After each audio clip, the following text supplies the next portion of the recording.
It's bigger than the doors.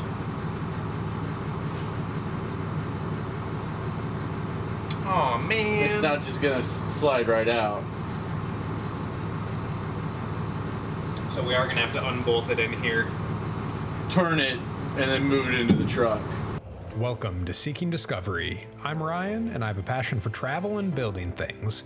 At the end of 2020, I decided it'd be a great idea to purchase my very own school bus to convert into a tiny house. So come along as I make mistakes, learn a lot, and make lasting memories, turning this old bus into a new tiny home. And if you haven't done so already, be sure to hit that subscribe button to follow along on all the adventures. I look forward to sharing this with all of you. And as always, continue to explore every day. Well, everybody, good morning. Welcome back to Seeking Discovery. In our last video, we showed you how we got the heater out of the bus, and originally I was going to take the air conditioners out as well, but after doing some research, I've decided I'm going to leave those in for now and see if I like them while I'm driving and ultimately can take them out later.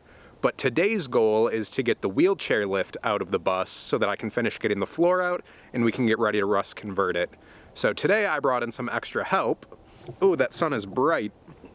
I've got Justin from the Tipsy Beekeeper out here with me, and we're gonna see what we can do to get that wheelchair lift out. So come along. So Justin had a great idea. Even though I'm short a tire on the bus still, I'm gonna move it about 30 feet forward so that he can back his truck up to the lift so that when we get it unbolted, it'll be sitting on his tailgate rather than us trying to handle a 500+ pound lift. So hopefully this goes smoothly.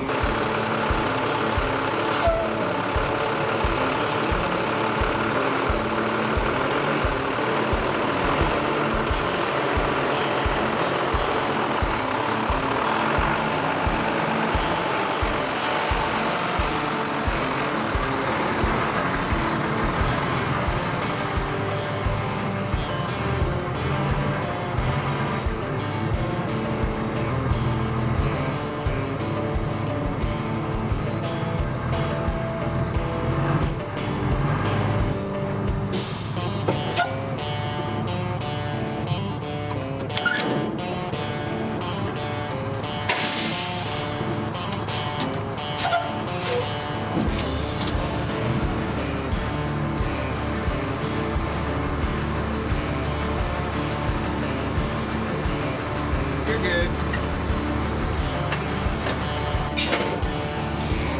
We're gonna clear. Looks it.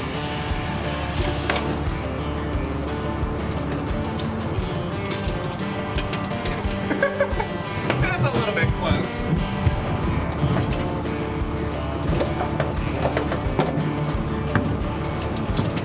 Like, should I come down more? Pick up a little bit. Now we're off the truck. These arms will push it. I'd say just bring it down till it just touches. Right there. Yeah. Because as we loosen the bolts, it's gonna want to lean this way. Ooh, wait a second.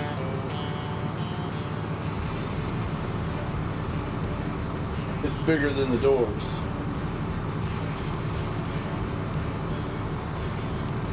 Oh man. It's not just gonna slide right out. So we are gonna have to unbolt it in here. Turn it and then move it into the truck.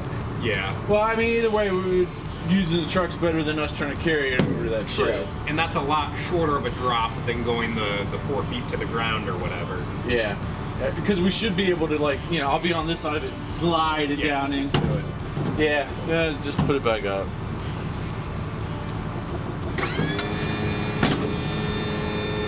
Good idea in the beginning, you know.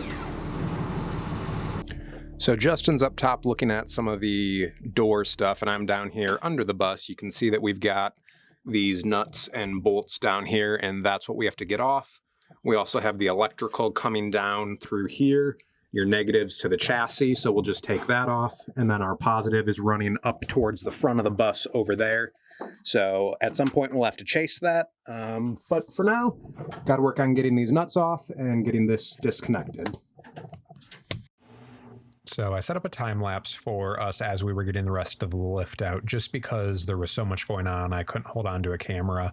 So once everything was unbolted, we kind of wiggled it around until it came loose, decided to open it to be able to get the rest of the bolts out, and then we kind of struggled to get it closed again because we'd already disconnected the power.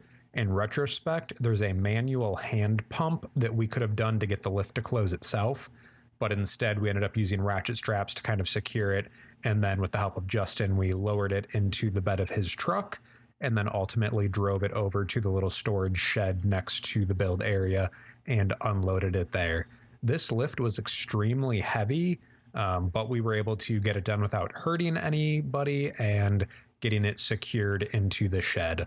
Ultimately, I was able to sell this lift for $500 to go back towards the build budget. Well, we got a lot of work done. Justin had to head out for the day, but I can't thank him enough for everything he was able to help with. We've got pretty much all of the floor and all the bolts grounded out now. We got the lift out, which was a big deal. So we're pretty much done with the flooring at this point, which is very exciting.